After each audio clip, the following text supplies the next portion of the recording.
Yeah, who cares? We're not actually doing the show yet, right? Are we? Wrong. You're listening to Time to Lean and Here's a Song, episode 308. Episode 38, excuse me, with special guest Rob K. Okay?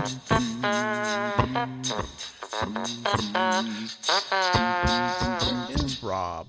Oh, there he is. Would you poke him? What is this, MySpace or? Well, Facebook used to have a poke. That's right, they did, didn't they? That was a Facebook early days. Actually, it may still be there for all I know, but it's buried. Well, this will need some edits. Let's just upload an episode that's just wind sound. just to mess with people. We might get more listens. That would be funny. That's the best one you ever did. I love the wind one. It's minimalism, right? Yeah. This would be called Wind, and the song could be Wind with music. Yeah. One of those environmental sort of ambient songs. Maybe a couple loons in the background. There you go. Rob! Just yell loud enough. He'll hear you all the way in Baltimore. Voldemort. Old Voldemort. God, shithole city. Yeah. Trump was right. That's a bunch of full of rats. That's a terrible sentence. Full of a bunch of rats. Maybe that makes more sense. Chock full of rats. Oh. New coffee. I don't remember what the president said exactly. It's rat infested. Wasn't that the comment? Oh, yeah. Oh, I think that was it. I don't know. Our fearless leader. Fearless leader. Do you remember a fearless leader from Bullwinkle? Oh, he no. Was he was that Nazi-looking guy who was Boris Badenov's boss. Oh, I think so. It's my synapses are trying to fire over that one. But of course, fearless leader. That was his name. Yeah, they called him fearless leader. I don't think he had another. Yeah, if you Google him, you'll probably see him. Well, we have plenty of time for Googling while we wait for Rob. There'll be plenty of time for Googling when you're waiting there for Rob. Sounds like a Gordon Lightfoot song. Plenty of time for Googling when you're waiting there for Rob. When you're creeping around my back, something or other. Plenty of time for Googling on your telecommuting job. I don't want to tell you, but I think Rob is a slob. He's probably doing his online learning in jogging pants. Hey. Yeah, I'm wearing jogging pants. Actually, I am too. Yeah, sweatpants. They're not holy, but... I don't use them for jogging or sweating. No, I have to wash them a lot while I'm working at home. Every 5 minutes. I actually bought a pair at Walmart. I don't think I think they call them leisure pants, but I'm not sure. Yes. Because I don't think most people that wear these things, let's be honest, they're not exercising. Add to call. Well, it doesn't say that he's signed in. Wait, is it? Okay, I'm going to add him. Oh, is he? He's not green, though. Hold on. No, it was now. I'm calling him. I don't really know what I'm doing. You're supposed to have set up the call, John. Hey. I swear your little thing didn't turn green, so I didn't know you were there. Oh, poor Rob. It turns green quite often. That's what she said. That doesn't make any sense. I think if it's green, you probably need to call your virtual doctor and have them look at it. It's not the same thing as having a gloved hand, really, Well, we'll have to get these online virtual prostate exams pretty soon. Absolutely. I think everybody will have a little robot in their house. No, there'll be this little hand you plug into your USB port. Mm-hmm. Do you let Dr. Schlong take control of your computer? Or Dr. Dong. Remember Dr. Dong? Dr. Dong. Yep. I do remember Dr. Dong. Do you give No. Dr. Dong permission to take control of your USB What is Dr. prostate Dong? tool? What is Dr. Dong? He was a doctor in Rapid City when we were children. All right. I'm not making this up. He was Doctor. he was not a proctologist, however. No, it was worse. Apparently, there's no such thing as a proctologist anyway. Paging Dr. Dong. We can write a song about Dr. Dong too. Everybody paging Dr. Dong. Don't you mess with Dr. Dong. Ding dong. Somebody answer that bell. I'm not used to seeing people I'm talking to on the podcast. You better turn your camera off. Okay. Yeah. Omp. God, this sucks. Hey, what am I drinking? Oh, I don't know. Does it matter? I'm drinking a strawberry sorbet. That was one of the first parody songs I ever wrote. Is that right? How old were you? To Raspberry Beret. No, it wasn't the first one What? I ever wrote. Wow, I can't believe that. No, Strawberry Sorbet. Yeah. No, that wasn't the first one I wrote, probably, but you got a new mic, huh? You had to get that for the online learning, or what are you calling it there? Rob's a professor, for those of you who don't know. We call it distance learning. Right. Unfortunately, this is a Facebook-related thing, which sucks. But somebody I know made a comment about making a little, telling a delivery person to basically ring the doorbell and run away, and used a different term for it. I forget what it was. It didn't matter, and said, "I wonder if this young person would understand what that means." And I had to. The only thing I could think of was that when I was growing up, it was called something different and something I cannot repeat here. Oh, no. You know what I'm talking about? Oh, yeah. It's But horrible. They didn't say that, did they? No. They did not say anything. It was not an offensive thing. It was a very nice, probably acceptable way to say it now. Yeah. Well, No, I so know. Unfortunately, I'm sure you two know what I'm talking about, though. Which is kind of funny considering that in Rapid City, we generally did not hear that term. I'm just going to say it. It was called... No, Wait, I think we had the auto sensor on. okay. No, I remembered the phrase. Okay. Yeah. When in doubt, throw it out. There you go. Okay, sure. It was called Ding Dong Ditch. That's that's what the person used, I think. Oh, okay. That's the other term. That's the other term, but the term we do not use anymore for good reason is something else. Yeah. Where did it come from, even? I mean, I don't Is that think it based came on from Rapid anything that City, ever I'll tell you that. Is it based on anything that ever happened?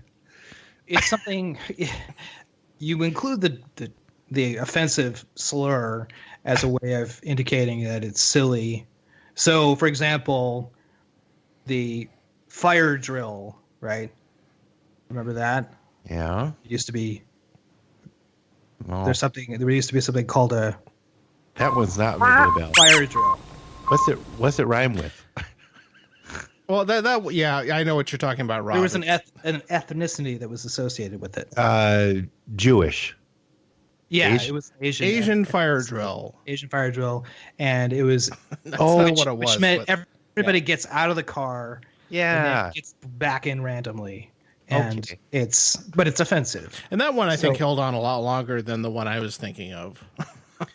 Yeah, so it's like, There's several of those kinds of things. so making fun of Asians was sort of the last acceptable form of, racial humor. Like it was still, it hung on, like I said, it hung on longer than other kinds. And for whatever reason, It's making a comeback. I hope not. So what are you drinking? Okay, good. Thanks, Rob. You saved us. I'm drinking an Asian... You're drinking a carp? Asian carp? Phil, what is your hang up with Asian carp? You've mentioned it at least 3 times. It's destroying our ecosystem. We have to start eating them. And they're bony. We're not eating the carps. And you have a smoker. You should be able to get some Asian carp and smoke it. There's probably some in my backyard. Flapping No, around. you're the one who has the irrigation ditch or whatever, right? I have like a little bit of a wetland area almost, but I don't get a tax credit for it. Well, be careful. The government's going to come in and not let you do stuff to it. But you'll get a grant, so maybe you can improve it. I don't know. You can't take my wetland away from my cold Asian hands. We can't use any of this. Okay, let's start the show Okay. now. I'm going to go get a drink and we can start the show. Shit. Okay, we're gonna start recording right now. So, first of all, John, on the scale of stone cold sober to Orson Welles will sell no wine before it's time. Wow. Where are you? Is that like a 10-point scale? I don't know. Everything is on everything is on a spectrum. Gender, sexuality. I'm only on like a 2 or 3. Okay. Because I had a scotch an hour ago while I was being depressed watching the president's rally conference. No, don't watch those. Yeah, don't watch them. And then I'm halfway through my current drink. Okay. So I'll have to get another one before we, get too much further. No, I probably. How about you? I mean, you're locked down. We're locked down with 2 young children. So I'm on my second whiskey. I had some Sagamore rye from Maryland. That's good. And now I'm drinking. It's really good, yeah. And we'll talk about rye later. We'll talk about rye in hour 2 of this episode. And in hour 3, we'll talk about doorbell hijinks. Riser. Riser. And now I'm drinking a filibuster bourbon. Oh yeah, good. Neat. I am drinking a rye of sorts. I made an old fashioned with some bullet rye. Ooh. And just a splash of orangello. Ooh, go on. That we got at the 45th Parallel Distillery that is now making hand sanitizer. Ooh, yes, and Clever people. And just that on ice. It's really good. It's just a little bit sweet. And you could probably slam a lot of them, I'm guessing. hand sanitizer on ice. Yes. I love it. It cleans you from With the inside aloe out. vera essence. No, that sounds really delicious, John. It is The aloe delicious. vera helps it go down smooth. Yeah, I'm kind of bummed because I don't know where to find this stuff except at the distillery. Orange cello, like limoncello, Right. but it's better. Oh, no, it's really good. And I never see it at the stores. Yep. Mm. Phil, what do you have tonight? What have I been having?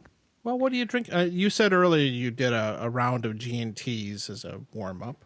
Well, I wouldn't say a round. So I had a square. Yeah, I had a G&T because it was sunny out. What the heck? I'm going to have a gin and tonic. And then I had a Manhattan. And then I had half a Manhattan. Then I had a Baltimore. And then I'm thinking of having another. I'm on the spectrum. I'm getting close to Orson Welles. And I think I am not flattening my curves. I guess that's what I'm trying to say. Okay. So there. No, what do you what's in your Manhattan though? Oh yeah, good question. People want to know. Rob is like this online facilitator guy. No, Phil, please tell us. I'm super annoying as a guest. I realize because I No. talk too much. But go ahead. No. Oh, but tell us what's in your Manhattan. I'm laughing. Well, right now it's I just really like ice. Sorry. Well, I'm having fun. That's fine. Okay, so I had rye something. What did I have? Jim Beam rye. Okay. But I put a little of the Evan Williams in there, bonded to round it out a little bit or sharpen it up. And then I made a Manhattan out of that because I'm trying to stretch the rye a little bit more. That's the bogus prohibition style stuff that they put out. What makes you call it bogus, John? There's really no. I think it's a marketing thing. A lot of these companies put on with no real backup of facts that there's any evidence that it's based on some magical pre-prohibition formula. I got you. That's what I am led to understand from all the reading I do on the internet. I'm guessing the first person that came out with that, a company, I guess. Well, companies are people now too, but they probably did that and it did well, so the other ones jumped on it and said, "Oh yeah, we got a I think the pioneer of that kind of marketing bullshit is probably Templeton. Yeah, they got in trouble, of course, by leading people to believe that their rye was distilled in in Iowa, where Templeton is supposedly based, even though they bought it in bulk from a Indiana distillery. And I notice now, if you see the bottles, they clearly say distilled in Indiana. Well, but I could see a lot of people out there that wanted like a really good Iowa whiskey blend would be very disappointed to learn that it actually came from Indiana. Well, I think it was just this silly story they came up with a couple of blurry black and white dudes with barrels of rye and like it was this old Ken Burns style photograph and it that's why I say it's bullshit. And Scotch companies do this all the time too with their Ralphie calls it flannel. when there's all these little anecdotes and stuff on the outside of the Scotch bottles that tell of these magical waters and all that stuff. No, it's no Purple Death though. Nobody outdoes Purple Death. So rye was invented in Maryland, and I didn't realize this. That Maryland You're reading used a blurb. I'm not. No, I'm not. It used to be the epicenter of rye production during Prohibition. It was the place where rye came from, and then Maryland lost its status, I think, after that. But it went off into the hills, into the Appalachians. It was a true loss. They're bringing it back. Oh yeah. Rye is huge. Yeah. Locally, they're making a good effort. Well, I'd like to try it. If you're listening, Maryland, send Time to Lean some rye. There. Hooray! There. Hooray! Hooray for rye! Hooray for rye! Hooray for rye! So how are you all doing during our challenge? Last time we recorded, we're blowing away. Is this the first post-pandemic episode? No, I can't remember. The most recent one, which has not been released yet, we talk about that as well. It was more toward the beginning of the stay-at-home phase. Well, we kind of talked about it on the one before it too. Yeah, I think we were. It was just getting started. Apocalypse When was the hit single from that one. Right. It's almost prescient. I wrote that song 4 months ago, actually. That was the episode of Sean on it. Yeah. Yeah, I'm in my first week of all homework, and I don't know. I'm sure I'm not getting that much done, but we'll see. Well, don't say that. I think last time I cut that out. I'm being very productive. As if my employer is listening to this. You never know. They're all listening. If only they were. Yeah, I'd almost trade that for some audience. Well, I'm sorry. I need to be right back. Hold on. Okay. Oh, first break. Well, you could talk amongst yourself, but I don't want to miss anything. We'll talk about Phil. He won't miss it. Yeah, it's weird. Like, do you find time to do things at this point? Maybe you don't. I'm not sure because you've got a lot on your plate. Well, it is different being with your kids all day, and in a way, it's great because you have this time that you didn't have before. but it also means it's hard to be productive. So, there are trade-offs, but there are a lot of things that I think it's really nice to not have to leave the house, We've been cooking a lot more, Mm-hmm. which is a good thing. I notice mainly that I have to run the dishwasher a lot more than I usually do. And yeah, that's a nice thing. I like that. We're blitzing our way through Parks and Recreation, Uh-huh. which has been really, really fun. I will be sorry to be finished with that show. Yeah, there are shows that, or like a series of novels or something where you love it so much that you want to pace yourself because you know that you're going to be sad when it's over. I've it's so kind of rare. been in that mode with The Expanse season 4, which I'm like halfway through, Mm-hmm. and I've kind of been rationing them. Mm-hmm. Yeah, rationing is a good word. I'm rationing toilet paper and bananas. Because it's obviously any show like that takes a lot of time to put together, and I think all the shows are going to be delayed quite a bit by what's been going on. So, yeah, and I've really been enjoying it. So, So basically, I think that Phil's problem is that he's not back on. He's not back on yet. no, it's the door slamming that's the cue. Oh, okay. But yeah, so I think a lot of these shows are going to be delayed if they're still in their prime. Yeah. It's weird though. Like, so I went through not too long ago and scanned a whole bunch of photographs that my late Aunt Faith had collected and somehow deposited at my parents' house, and finally got those all uploaded. And I'm guessing Faith left them on your doorstep and just rang the doorbell and ran the hell away. yes, she was notorious. That was her style. Yeah. Faith Ding dong Barnes. ditch. Yep. And most of these pictures I had not seen before, which was really fun. Mm-hmm. And some of them are people I don't know or remember, but a number of them were very familiar, and it's an interesting thing to go back and look at that stuff. And I posted it on our little family reunion Facebook page for people to see, and it's been fun that people were like going, "Oh my God, I've never seen that picture before," or things like that. And the thing that I will call out about Faith, besides the fact that she kept all this stuff, was the fact that I'd say 90% of these pictures she wrote details on the backs of them. Yeah. Like dates and who they were, Smart. often where they were. And I mean, so much detail that I had to keep a little extra document that, Cool. you couldn't really describe them in the file name of the picture.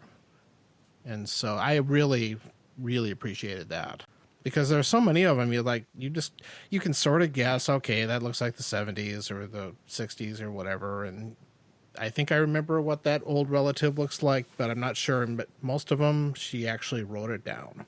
Well, my grandpa used to always say, always write. He was showing me pictures from my grandpa Phil was showing me pictures from the old days. And he said, I don't know who this is, probably a cousin or something. Always write down the names of the people on the back of the picture, because you're going to forget. And you do forget, or that they pass on to another part of your family that doesn't have the memory, Or another dimension. and luckily there are a few that she didn't write anything on, or that even she didn't remember at the time she was going through them, that there were some people out there in the family that were able to identify them, which is nice. But it's kind of an interesting mindset to be in during something like this. Well, I've been thinking a lot about, our Aunt Faith, or Aunt Faith, as we would say, was our dad's sister, and she grew up during the Depression, along, as our father did. And I've been thinking a lot about the Depression generation, and not only did they grow up in the Depression, but they went through the polio epidemic. Yes. And our dad came down with polio and was paralyzed. Had some muscles in his chest and arm paralyzed. I was just thinking about that, the things that they went through, and how they learned to save things and reuse things. And I was talking to our mother about this, and she said that what Faith used to say, something would start out as a bed sheet, and then once it was too worn to be a bed sheet, it'd be a tablecloth, and then after that, it would be something else. Handkerchief. Yeah, handkerchief probably, and then that's remarkable. Yeah. Eventually, you'd make all the scraps. You'd sew it back together into a sheet again or something like that. Anyway, it was the hardship that they went through, and just what it must have been like to live during a polio epidemic. It's it's an interesting comparison, though, isn't it? It's not the same, but I think you could draw some parallels. No, and I think the big difference is that polio, didn't discriminate. I mean,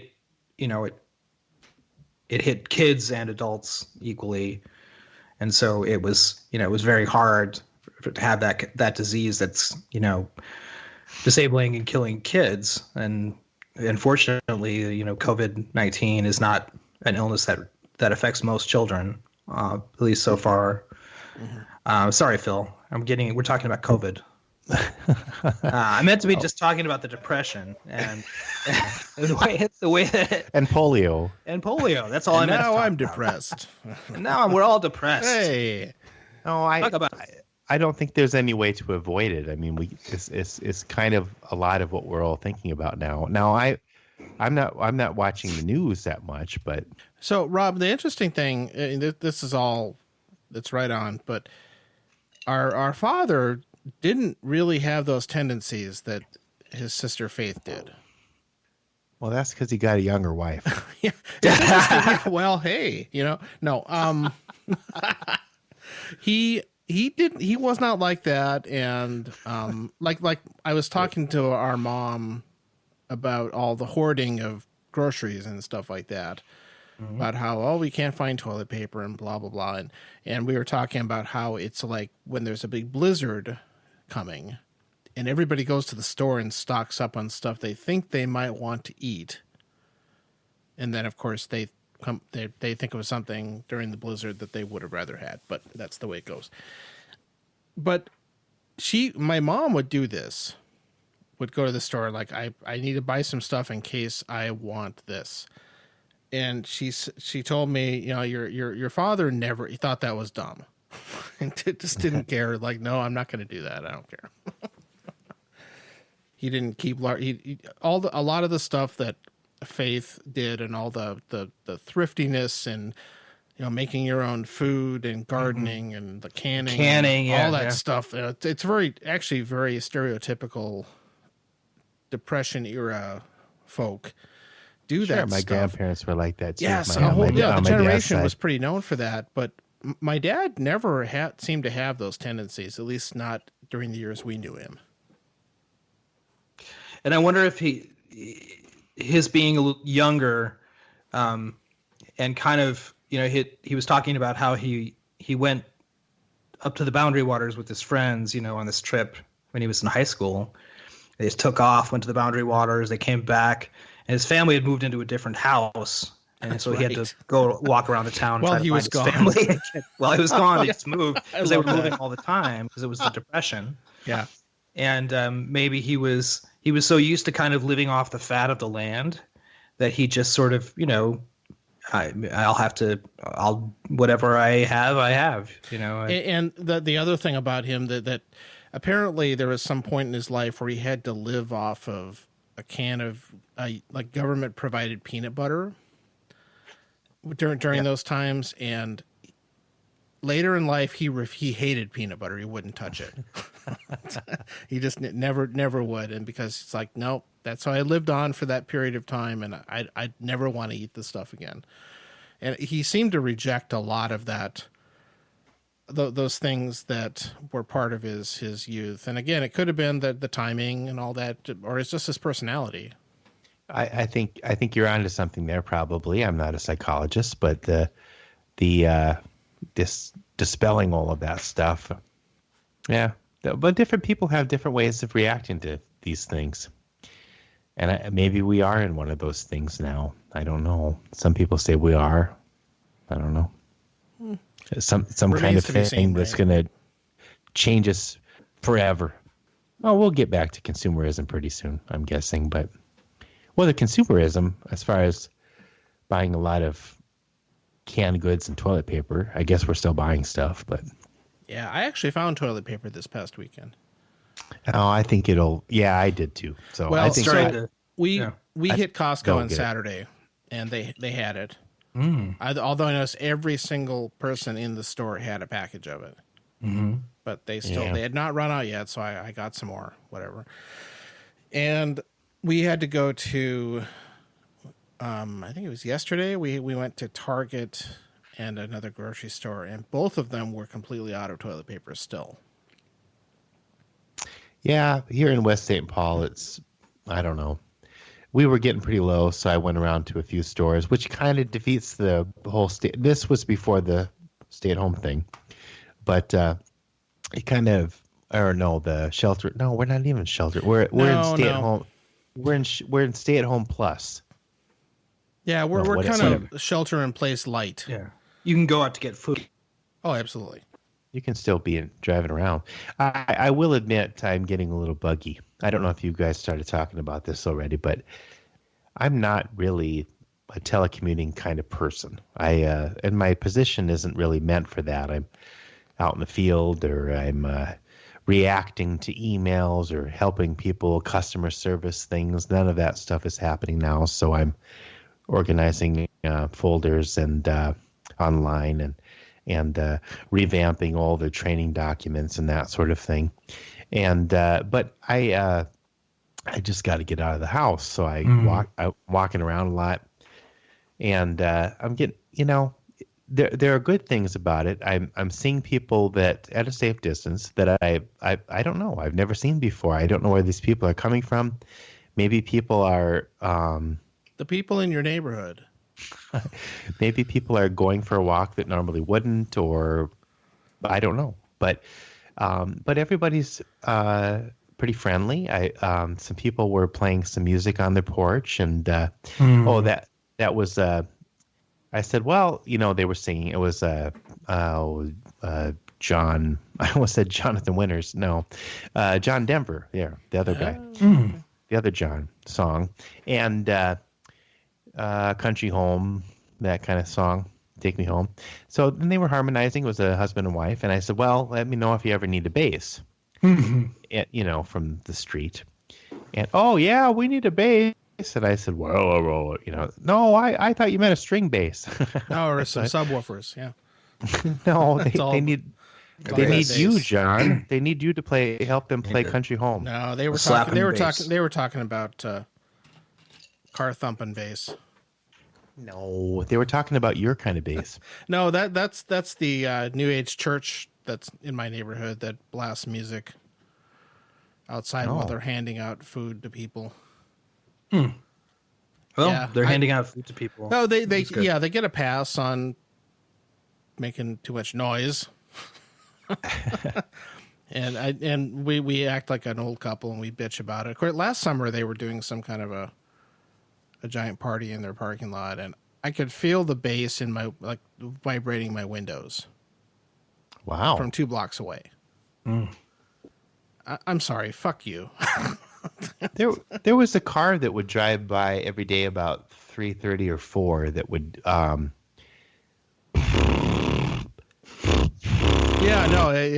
The whole thing shakes, and of course, I've since learned that one of the co-pastors, as they call them, at this church is on the stupid city council here. So, whatever.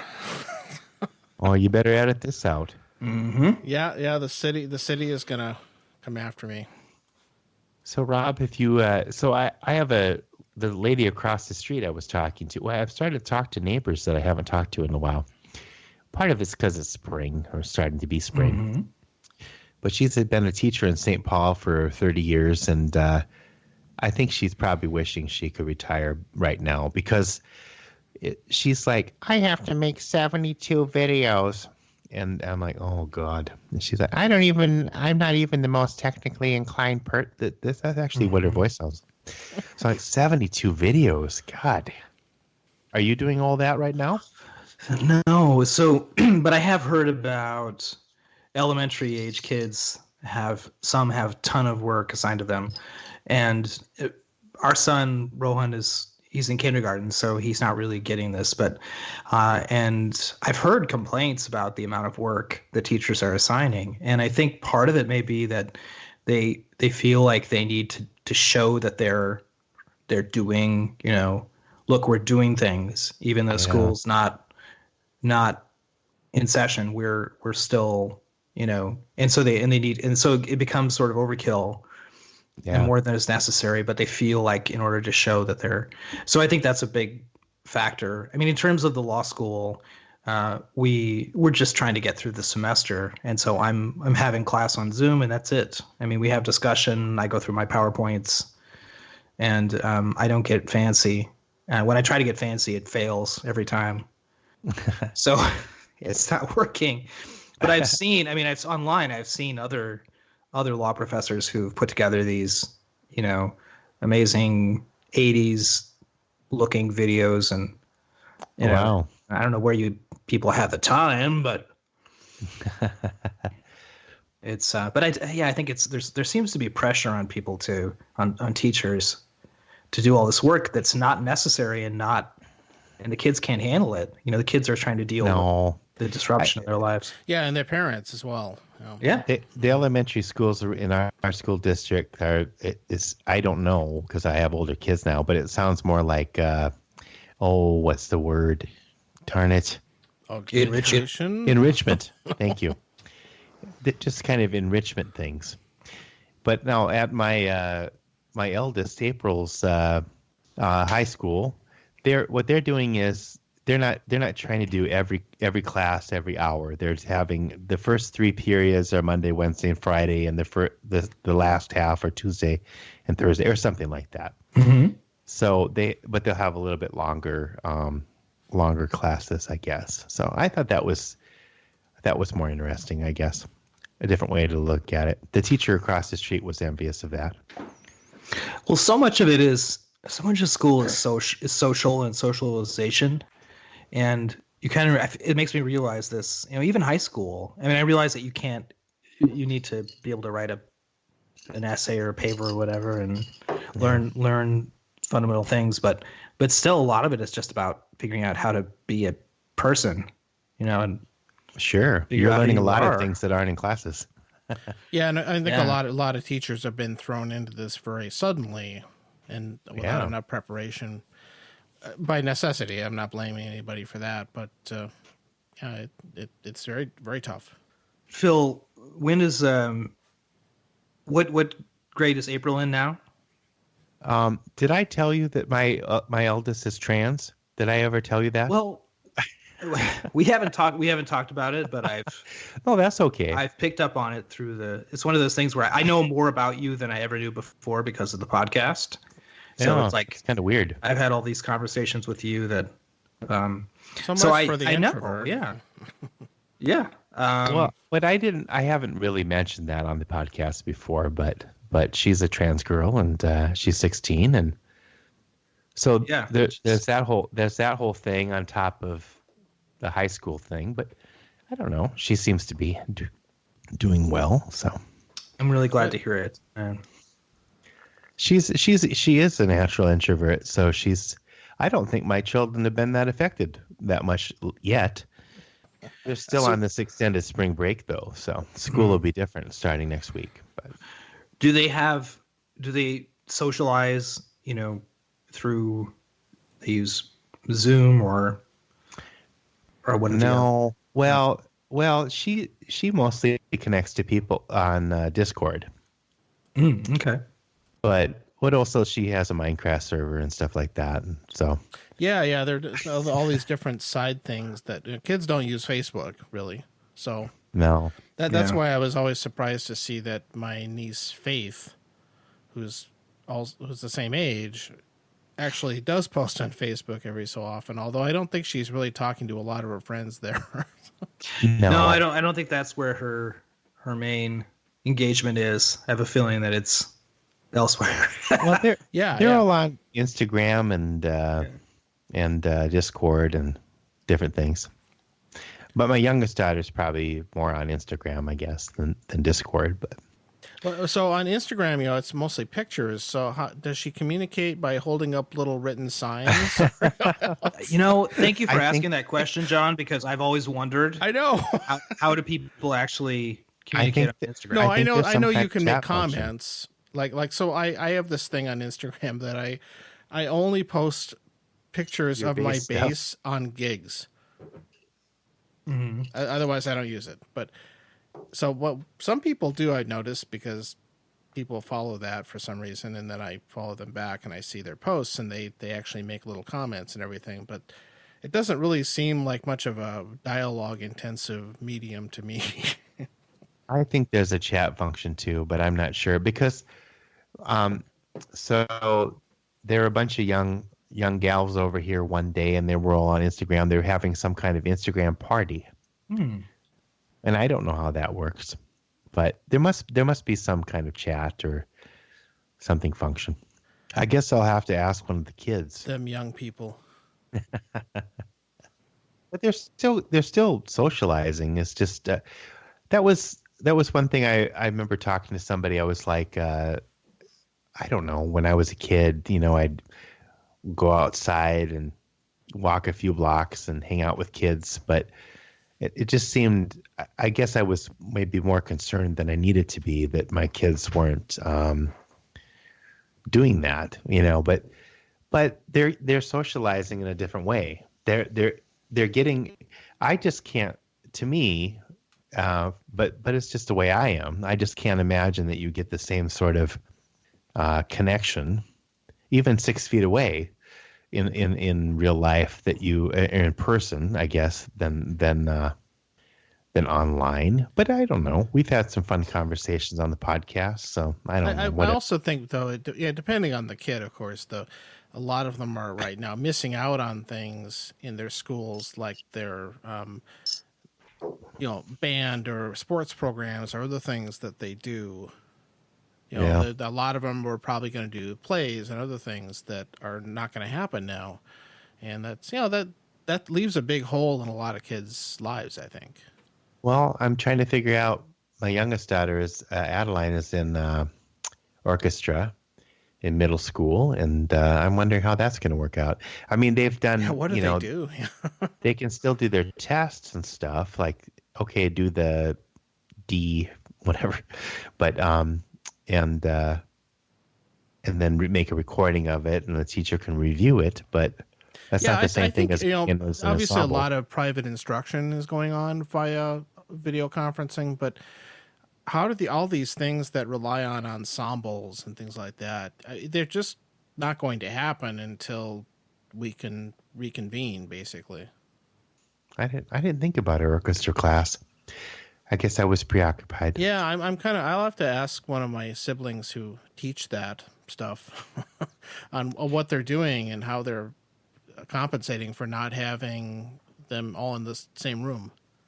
Well, I've seen you can change your settings in Zoom a little bit to make it better for musicians to get together and stuff, but I'm not a whole orchestra. Yeah. And the Zoom has really generally poor sound quality. It really does. Like it doesn't capture the instruments very well. I'm sure that's part of the trade-offs of the platform, but it's I just think they're in a lot of places they've written off this school year, the rest of the year, and I know in Michigan they basically canceled it and said everybody's advancing, and everybody's graduating. Yeah. So maybe what we're looking at most places at this point. But, going forward, the question could be, What is it going to look like? And I was talking to somebody today about what does this mean for higher ed, which we're all engaged in, right? Yeah. And is it going to? So I can see two possibilities. One is people realize, oh yeah, we can do a lot of things online, and we don't need all of this interaction infrastructure. Or Hey, Phil, early retirement. Early retirement. Well, as long as they keep paying me, I don't care. As long as I get my pension, then. So that's one possibility, but the other is the opposite, which is it's going to make people realize how important the face-to-face interaction really is for all kinds of things, for learning. Well, I kind of wonder if it's going to be both, because I think some things will lend themselves more to online and they'll stay that way, and but other things, I don't know. You just can't. I feel, and maybe I'm just being overly optimistic, but I feel like as soon as we can, whenever that is, people are going to really, really want to go to a concert, So or even be in a class. I mean, I think some students would be like, it's going to be incredible. But I don't know. Maybe it's going to be a little both. I suspect that. So, like on my end, I already have been pushing forward with tech in our classrooms to do a lot more distant learning capability, which in classrooms is very complicated and expensive. And I think there's going to be even more of a focus on that. We may end up with fewer in-person classroom setting, physical bricks and mortar stuff, but maybe it'll be at a higher technical level, which, isn't a bad thing, but I think there's plenty of work to be done. I don't think people are going to completely walk away from in-person instruction and all that, but it is going to change. And with that, I need a refill, so I'll be right back. All right. It just makes you wonder what things will stay the same and which will change in general. But John's gone. Hi, Rob. Hi, Phil. I'm sure your students miss your classes in person. Oh, you're probably good online too, though. I don't know about that. I teach national security law every year. Hey, that sounds fun. It is fun. I mean, and every year I do at least one class on interrogation and torture. We talk about definitions of torture, and definitely. So this year, the class really felt like it was hard. I think. I don't know if part of it has to do with we just don't want to talk about. So I considered whether or not to actually even cover that topic. And then I decided that we should, because it's so important. But it's hard. It's a lot harder to have that conversation when you're not in the room with somebody. To talk about things. These are techniques, and do you think that they are torture or not? So I feel like it's hard. It's harder in some respects to have the same experience. So I mean, it may be. The other thing is like it shows a lot of people don't actually have good internet, reliable internet. Oh, I'm sure for elementary school teachers, they realize that a lot of these families don't. They just get along with, like in the movie Parasite. Like borrowing. Yeah. The toilet is 6 feet up or whatever. So, man, I feel like this has been a very serious episode, and I feel like it's my fault. Oh, no, it was unavoidable. However, I broke out the 8-year-old. I blame John. Villain, so. In honor of Nick Offerman. Mm. Oh, that's not his blend, though, is it? No, that stuff's too expensive. Well, you got to pay a little extra for his blend. It's a 9-year or 10-year? I can't remember. Oh, it's got a little more woodworking It's smell. It's got extra wood shards in it. That show has been so funny. I really like it. Yeah. Well, okay, but Rob, back to whatever with Sirius, that's fine. But what back to what you were talking about when John was on the break. But so what do you think is when you're talking about these difficult subjects in person as opposed to online? I'm guessing it has something to do with is softened a little bit, perhaps, if you're in person. Maybe that's not the right word, but they can see your expressions and your emotion and that kind of thing. I think the personal element in this case would be very important, and that wouldn't transfer very well to online. Not that you shouldn't stop teaching it; this is still an important subject. But I'm thinking that personal element does something, and I don't know what it is, but I'm guessing that it makes it more human or something. I don't know. Yeah, I think that's right, and it's hard for me to describe too. I think empathy maybe with I'm empathizing with what your point of view is, and you express that to somebody in person, and you can't. It's hard to convey. You know, you don't have. At least after you share something, you can say yeah, I get what I get. Yeah, I get what you're feeling, but yeah, okay, wow. Whoops. Whoa. That's cool. Rob. Yeah. Rob was never heard from again. That was really weird. It went It kind of glitched out there. It was strange. Oh, huh. What were you saying? I think you were going to say but. In the moment itself, it's hard over the video to show, you know, that reaction, that attentiveness, you know, and it's like it requires all of us to become like film actors in a way, you know, like to be like, oh, how do I do a reaction shot? Well, you know. Well, you look a little like Tom Hanks. Well, so you could pull it off. Hey, did Tom Hanks ever recover from the virus? I don't know. We get these. I know we haven't these heard. updates. I'm serious. He made the news a few weeks ago, and I have not heard. There hasn't been any follow up, but I'm pretty sure that he did. he sent a message saying basically we're recovering and we're basically. Thank the Lord. That's good. Going out there and looking for more lost gloves. Of course. That's what he does. Yeah. Yeah. Tom Hanks. That's when it hit. Sorry, that kind of drew things to a halt.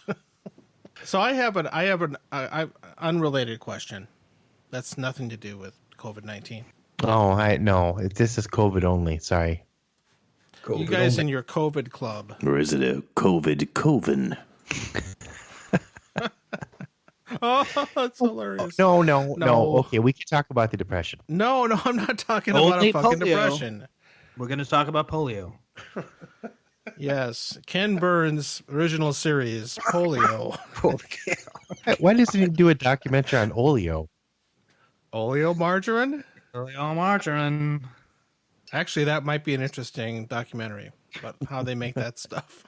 I'd watch it. What were you going to say? Okay. A question? Mainly because Rob is here, and I'm curious what his opinion is on this. And it's a Star Trek related question. My dear wife has never seen the Star Trek original movies trilogy, which is 2, 3, and 4. Oh, okay. Or at least I don't think she has. She doesn't remember them, whatever. But I feel like she's not seen them. And I was thinking of subjecting her to them. Mm-hmm. 2, 3, and 4? Would you do that? Well, why is 1 skipped? Well, 2, 3, and 4 have a continual plot through them. I forgot. They're kind of sequels. Okay. And they also have there's also a continuity in terms of the production design and things like that, right? Yeah. Yep. Uniforms and. Yeah, they just lead into each other directly, and the other ones you can, they're more standalone. Yeah, I mean, I would not subject her to 1. Oh, nobody should ever watch that unless they grew up with it. Yeah. I think, I have not revisited those films for many, many years, and so I can't say, I think that 2 would probably hold up really well. Oh, 2 is fun. And 3 and 4, I would think also, but I think it's worth a shot. Yeah, I was just curious if you'd seen them recently with anybody who was new to them. I think 2 would hold up. Two, yeah, I'm not worried about 2 so much. The last time I saw Star Trek 4, parts of it are very charming and funny, and we remember it nostalgically, but some of it is pretty bad. There are things that I think there are things that fall flat in it, and if I'm going to nitpick, it's something that always bugs me, and most people probably don't care, but whatever. The score for Star Trek 4 really irks me. I find it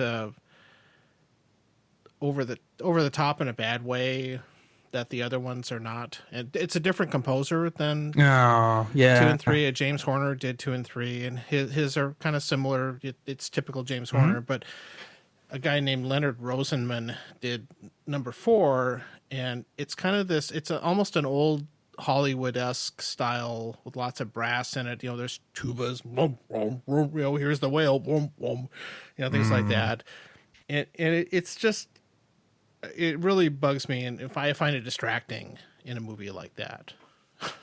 but really, anyway. though, if you think about it, some of these shows, if you didn't grow up with them, or I don't know. Oh, I know. I never liked the score for that movie, so I maybe that's just my bias anyway, and some people might like it. I would also comment, I think he also wrote the score for Ralph Bakshi's Lord of the Rings film. Oh. There's a Even the fun song, fact. The great. Oh, that's not the same one. That's from The Hobbit. That's No. Rankin Bass. Rankin Bass, Never totally mind. different. Bass. Rest. that Rest. Rest. Rest. Come Rest. on. Rest. Rest. Rest. Rest. Rest. Rest. Oh, we got stuck again. Rest. Rest. Rest. Rest. Is he doing that on purpose? Rest. Rest. Rest. Rest. Rest. You can make a song out of this. That's so weird. Sometimes you glitch I've out. never heard and you're that like, before. It's cool. It's like you sampled. No, I do stuff like that on the podcast on purpose. That's cool. Rob saved us some time. It's good. My only other update is I did buy a PlayStation 4.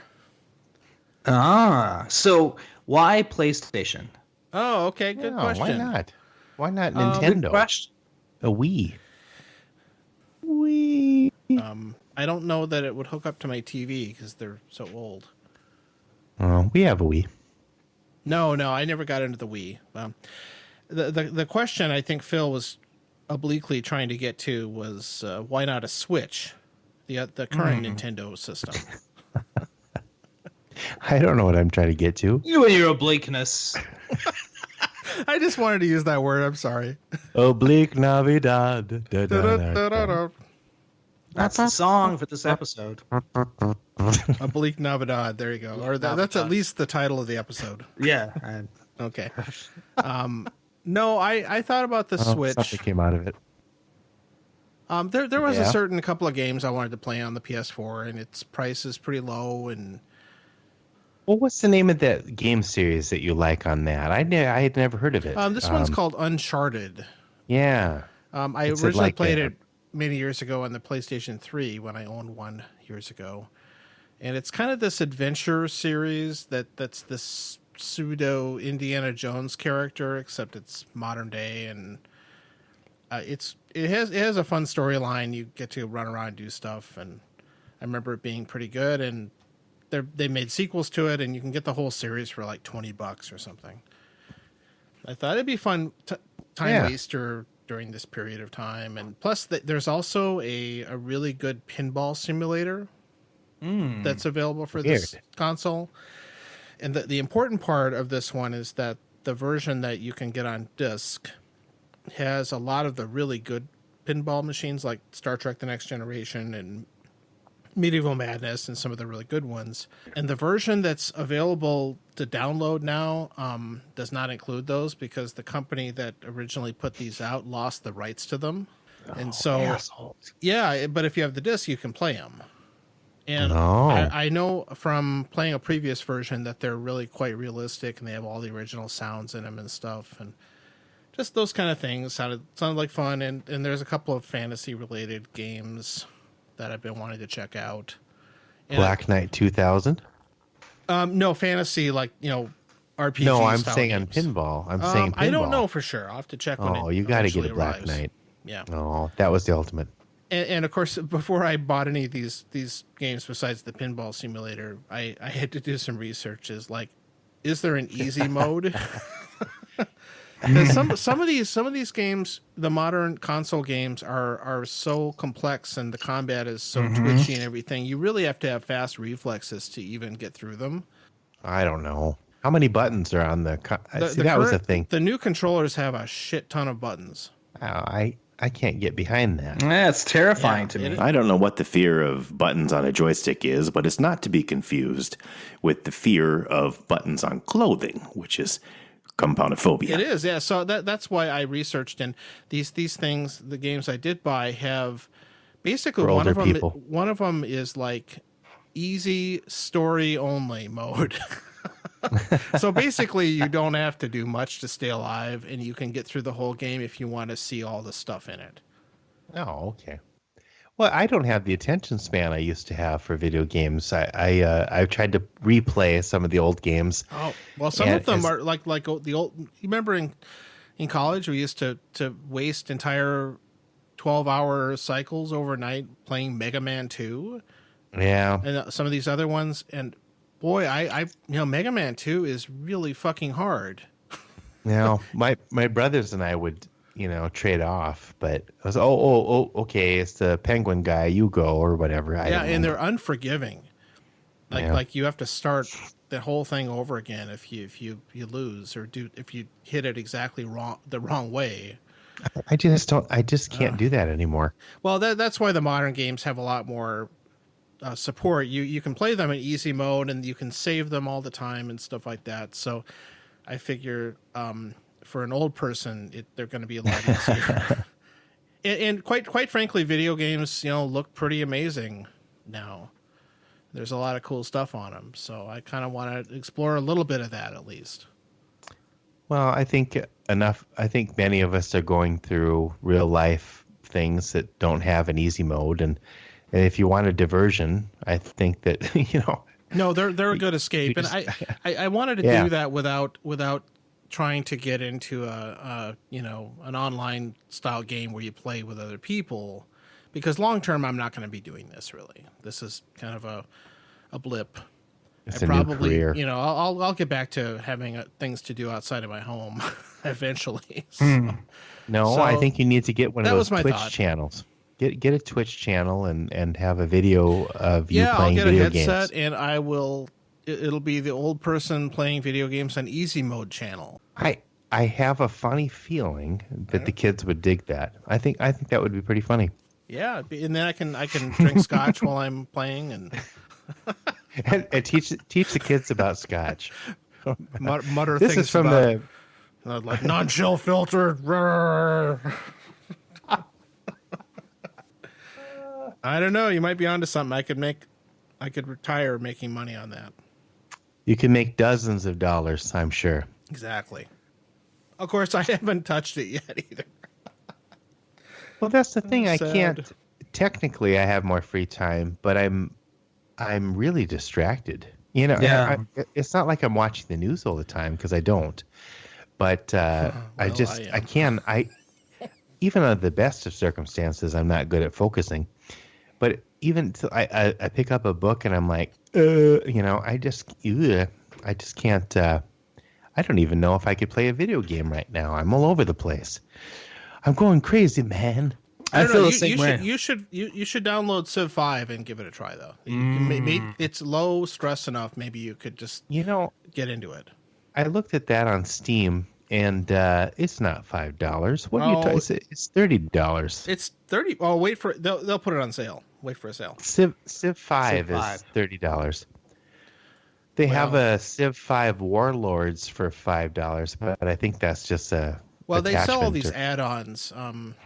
Yeah, Can look you just for a play an sale add-on? on the basic version of the game, because they've added all these expansions to it. Oh, it's too much. Oh, it's not that much money.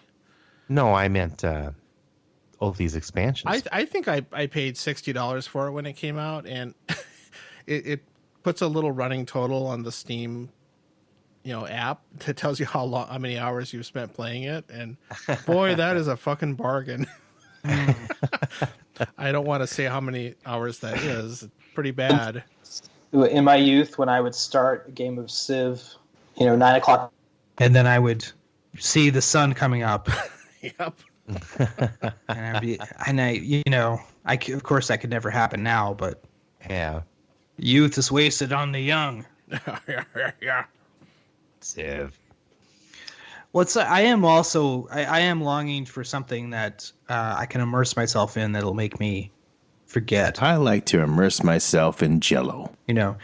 Some series or something that, and I haven't found it, but I can't. I'm not there. Rob, have you caught up with The Expanse yet? no. You might try that. Yeah, and I think that's something. That I feel like there's.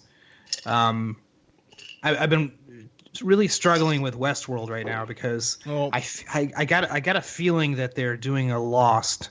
Like they don't really know what they're doing. Yeah, I get a feeling about it. I know. I have really mixed feelings about that show. And I'm only like halfway through season 2, so I don't know. I know they probably pull it together, but it just is really irking me, and it's making me, doubt they know what they're doing. Let me know when you get done with season 2. I'm curious what you think. I watched the pilot I think episode. it gets better, but yeah. Season 1 really didn't make a lot of sense until near the end. Mm-hmm. And then the thing that I hated about that show, or I haven't watched season 3 yet, but is that I went back and rewatched some of the early, first few episodes, and there was all this stuff that was right there once I knew what was going on. Sure. And the thing that I really don't like that kind of writing, that they withhold so much from the audience that it just feels like they're just tricking you constantly. No, that's what Yeah. the show is, isn't it? Well, I just don't. But it makes watching the show really unrewarding unless you go back and Sure. see how they did all the tricks, because Yeah. there's this timeline was here at that point and all the you know what I'm talking about, Rob. But that kind of on one hand was fascinating to see, but on the other hand bothered me too. When I was younger, I could all the different timelines of different things. I don't know. I could keep track of things better. Well, there's nothing in this show. There's nothing to keep track of because they don't. Oh. There's no way to know unless you already understand Oh. the setup. They don't give you any clues that these things are happening at different times. Now, that's one of those shows that I think I need to watch, but I haven't yet. I've watched it. I mean, some of it's very good. That's why I'm frustrated, because parts of it I really like too, and the cast is really good, and that's so I just yeah. Well, it's kind of like, what are you going to invest your time in right now? And I, to be honest, I've just been sitting around the living room, not all day, but when I'm not telecommuting, and hanging out with my wife and a kid or two, not usually both in the same time, maybe a cat, but I'll go for some walks. Go for a walk and I don't know. I just wonder if this is putting different things in perspective. But then I also wonder, like the presidential campaign. We were talking about that. That was all in all of our minds. And Biden versus Bernie and all this stuff, and you don't hear anything about that anymore. I don't think Sanders is Saunders, not Carol Saunders. She dropped out of the race. No, Bernie is still in the race technically.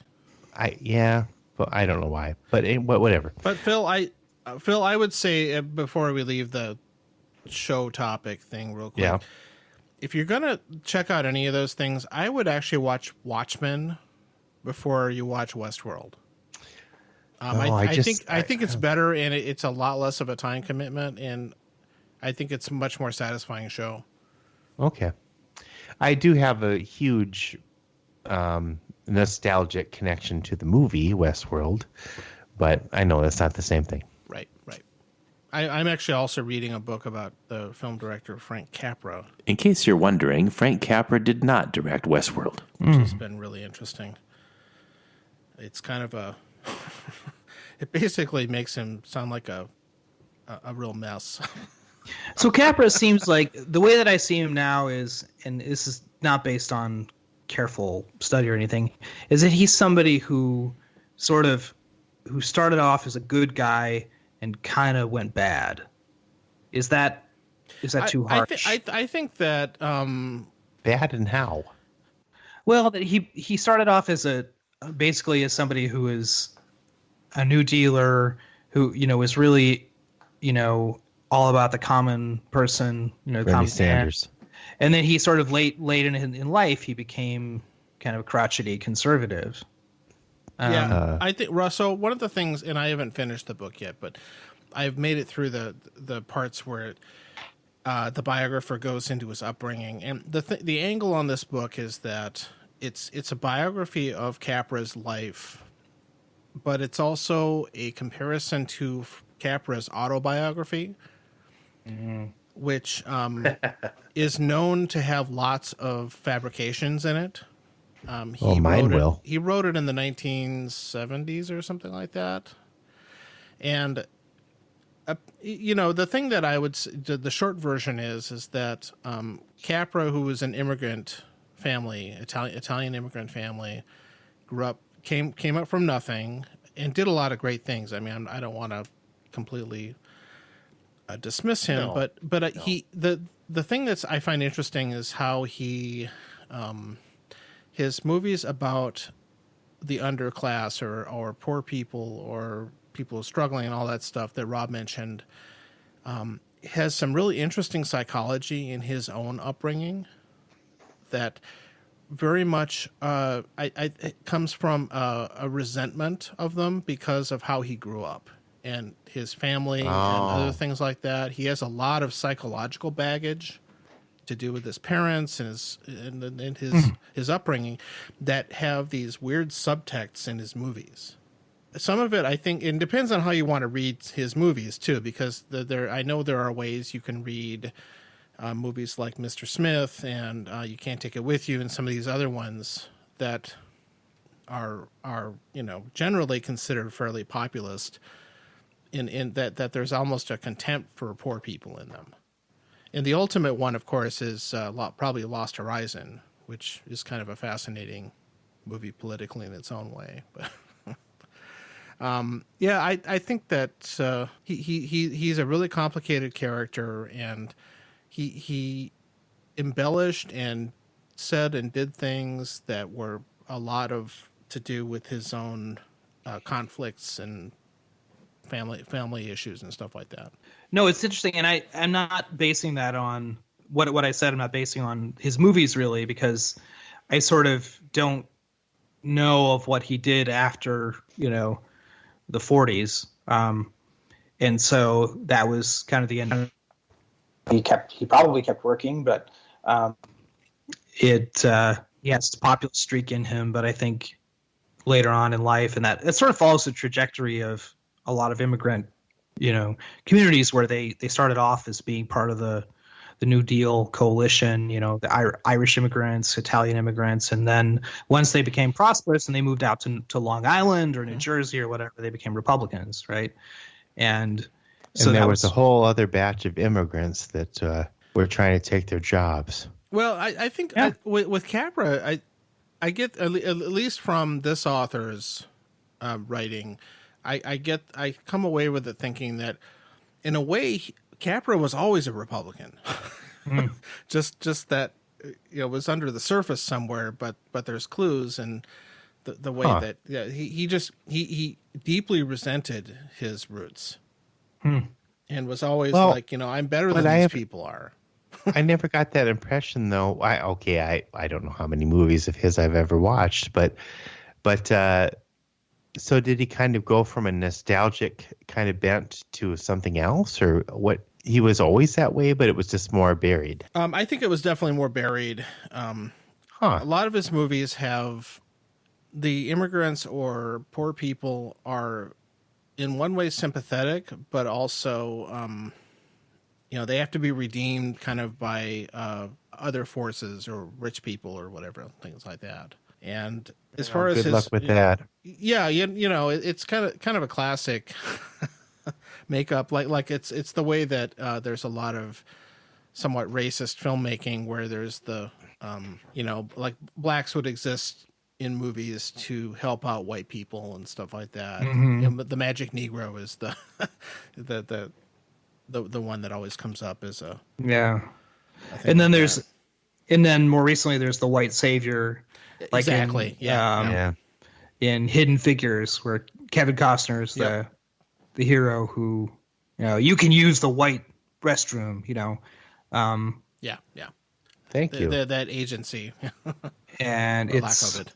well, you know what, it's interesting because with It's a Wonderful Life, you know, I mean, obviously Potter is the plutocratic villain, you know, I mean, he's a great villain because he has his own worldview, you know, he's like, well, you know, if people don't work, they, you know, it's like, and it's a great the speech that he gives about how people, you know, and so he's obviously the villain, right? At the same time, you have this really, George Bailey is a really conflicted character. Like when I was watching the film as a kid, I always identified with his yearning to go somewhere and have adventures and do exciting things and not be stuck Bedford Falls. And so I think there's part of Capra's also conflicted that way, you know. I think that's exactly right. And like, Okay. so, you know, and George Bailey does sort of have a resentment for the people that in some ways have held him back.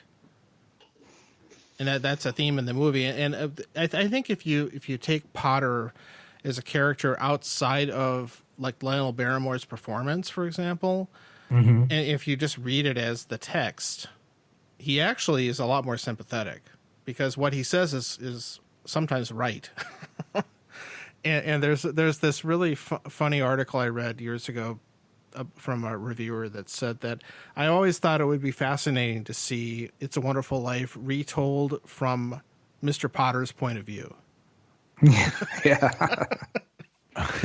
and that it's just and some of the stuff in that movie I think is very interesting, from the fact that George Bailey, when he isn't there, it becomes this weird almost film noirish kind of world that his hometown just descends into utter darkness. And Well, they have a jazz.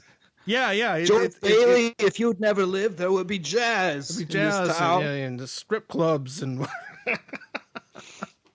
Again, that movie has so much interesting baggage with it. But Well, okay. So I don't know about you all, but I'm guessing it was similar. But when I was growing up in a small town, a large town or a small city, whatever, but I just couldn't wait to get the hell out of there. Is there any connection to that with what you're talking about with this movie, perhaps? Yeah, I mean, I'm hearing some of that. I've never seen the movie, but I'm hearing some of that from what you're saying. I'm connecting to what you're saying, even though I haven't seen the movie. But now, even looking back, though, as you get older, you know, we have a nostalgic kind of connection to some aspects of it, and it's a weird dichotomy, incongruity, but maybe he was conflicted. I don't know the guy. I liked his movie in the 70s where he had a younger girlfriend that was naked all the time. That was Orson Welles. Never mind. which Orson Welles movie? Oh, you're talking about Other Side of the Wind? Hey, this is the Wind episode. We were talking about Wind before. There's a lot of synchronicity going on in this episode that we don't know of. Oh, in an alternate timeline, we're not talking about whiskey or Frank Capra. Yeah, so Phil, you were talking about Raspberry Beret or Strawberry Parfait or whatever it was. No, Strawberry Sorbet. Yeah. One of the things that that song always reminds me of when I hear it now is long time ago. I was visiting Rob, and he Go on. and he I think it was it maybe in Chicago when he was in school, And he and some of his law school friends, I think, were playing in a band covering that song, and Rob played the violin part. Oh, wow. You remember that? This is correct. And then one of my friends said, "Your brother, he looks like you, except with a bigger head." I do have a bigger head. And I said, "Yeah, I guess that's true." That's very profound. Have you heard of the pinhead bubblehead theory? No, do nobody- tell. Well, okay. What? Here's the theory: nobody has a normal-sized head. Everybody's either a pinhead or a bubblehead. So, like for example, I'm a pinhead and John is a bubblehead. Oh. And we I will used to be a swallow, pit- but they don't fall down. I used to be a pinhead, but I'm a bubblehead now. I think my head's gotten too big for hats. I have to go to I would have to go to an actual haberdashery, I think, to get a hat that would fit this my large brain. That's what it is. Not that pinheads can't be smart. I don't mean that, but Is that related to pencil necks? pencil neck Yeah. geeks. Anyway, that was a awkward way of introducing that story, but that was the Lagavulin talking. Oh, I wish I could hear a recording of that somehow. Yeah, somebody should have recorded it. That was pre-YouTube. Yeah, you would have to get the old camera on your shoulder and Yeah. The old Betamax. Do you ever watch like music documentaries, or I was watching one about Joe Strummer of the Clash, and I just kept thinking, how the hell was somebody videoing all of this stuff? Like, I'm just amazed that there was somebody around during all these moments when capturing, and obviously Joe Strummer was around. So he probably had a lot of people around him with cameras a lot. But it's still amazing to me, given the technology, that somebody was actually recording this moment. I don't know if does that ever like. It's remarkable, up? yeah, that there's as much as there is. No. There's a documentary coming out soon-ish. I forget when. Surrounding the Beatles' "Let It Be." Mm-hmm. There was a movie, and like there was a camera crew that like followed them around and stuff. And doesn't Peter Jackson have something to do with yes, that? that's the Peter Jackson thing. Yep. Oh my God. That's supposedly going to have King all Kong. this stuff, and he's kind of gotten into non CGI. Well, actually, his last thing was all CGI. It was the World War I feature. They shall not grow old, which I've gotten a copy of, but I haven't watched yet. But it's supposed to be really good. World War I became a big thing for a while there. And next time Phil comes over for movies, we're going to watch It's a Wonderful Life. Yeah, you have to watch that, Phil. I want to important. watch the Potter version called "It's a Life." And Rob, I don't know if you knew this, but It's a Wonderful Life was originally put together not as flashbacks. It was just told sequentially. It was told it What? was. And So there was no frame at all. no, Like, it was done just straight linear. and Clarence just shows up. Yeah, exactly. It What just the happens hell? at the time, and it previewed really badly, and they had to go back and rejigger the whole thing. Can you say that? Yeah. Yeah. Rejiggered. Yeah, of course, like a jigger of a scotch. Oh, okay. That's fascinating. Yeah, I've read a lot about this movie, obviously, because it was an important one for us growing up, and it's an interesting movie. It was not originally a Christmas movie. Mm-hmm. It did not do well in its original release, and what happened was it fell into the public domain, and TV channels started running it in the 70s, Right. I think. Around Christmas. And then it got really popular. And what It happened was on every year. Yeah, it was. Yeah, they because it was free for a while, they could run it whatever they wanted to, and it got popular. And then finally, somebody did figured out with copyright law that like the short story or whatever it was based on originally was still under copyright, and they managed to To lock it down. Yeah, Wow. there's lots of weird things that happen with these things. But Capitalism. that's a movie that had a weird kind of backstory, and I think it was one of the last things Capra made that was at all successful. What did he do? What did he do after that? I don't even know. Oh, He had a couple of movies that didn't do well, but I can't name one of them off the top of my head. that was one of them. Off the top of my head, it Off the had. top of my head. Yeah, he It he was a spent World War musical. II kind of coordinating the propaganda films Oh, he was busy, for the government. So along with Mickey Mouse and Mickey Mouse, yeah, Goofy. Daffy Duck. We gotta kill those Japs. All right, that was in poor taste. I hope Okay, you'll edit here's a that out. song. I don't know. This was I started out at the Orson Welles I'm there. phase. so that, I'm almost there. that And probably I wasn't still good. have to go grill something. Paul Masson has a. Why is the camera facing there? Fine. You haven't even eaten yet? No, You haven't even eaten yet. That's It's a already good 9. I know it's late. Yeah. I'm on a weird schedule. 9. 9, Monsieur. You gotta Well. get out there and kill some krauts. There you go. That's better. Well, I wanna go put some krauts on my brats. That sounds like stoner goofy John Wayne. I'll tell you, partner. Pilgrim. I like 'em. Oh, get off your ass. If you're looking for a podcast to listen to, Time to leave. besides And this here's the one, song. That's a good one. there's a really good one that completely goes into great detail about the movie Song of the South. Oh, okay. It's really, really interesting. I'd highly recommend it. That's like one episode of the podcast series, which you've mentioned before. What's it called again? It's I called guess. You Must Remember This. Oh, there you go. It's actually 6 episodes Yeah.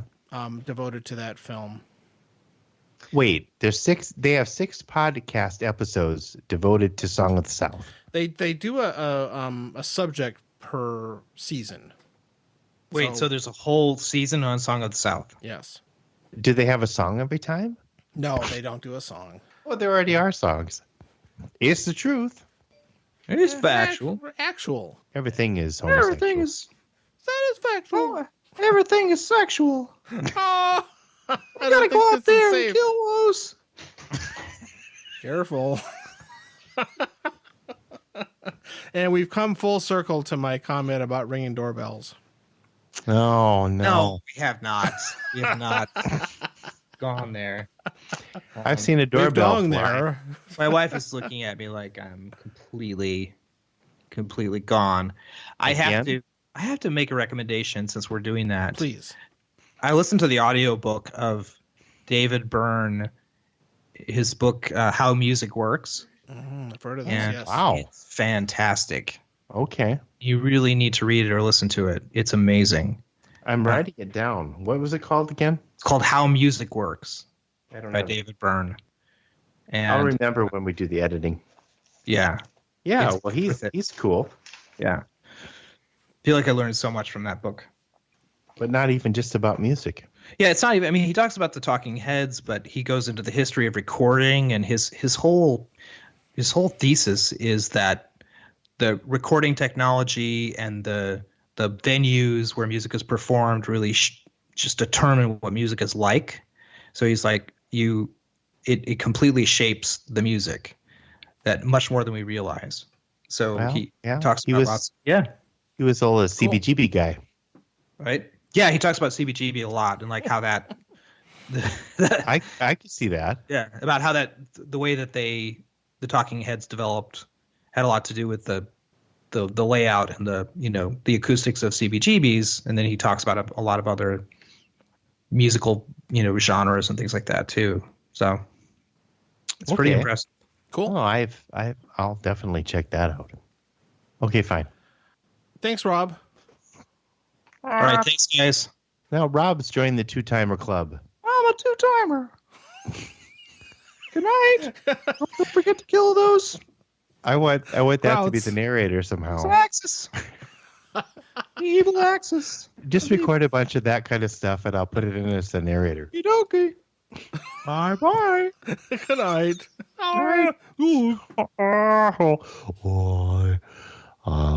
Mickey. Here's the song! 2, 3,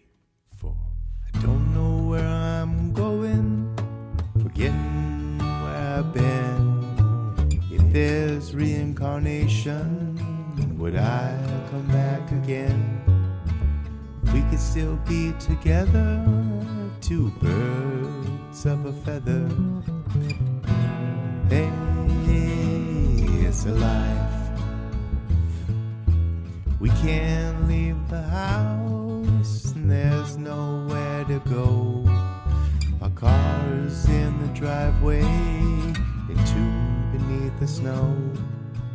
I don't care as long as I have you. All our memories patched together with crazy glue. And hey, it's alive. Our kids have school online and they can't see their friends. Who can tell exactly where the story ends?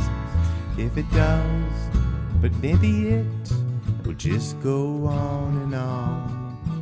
Maybe we're all a verse in some endless song. And hey, it's alive. If I could go back in time or jump to another timeline, I might, just perhaps, if you'd be there with me. There's so much to see if we aren't stuck in a rut. If I'm not an asshole, you're not a pain in the butt. You're holding my hand, no line in the sand. Then hey, it's another life.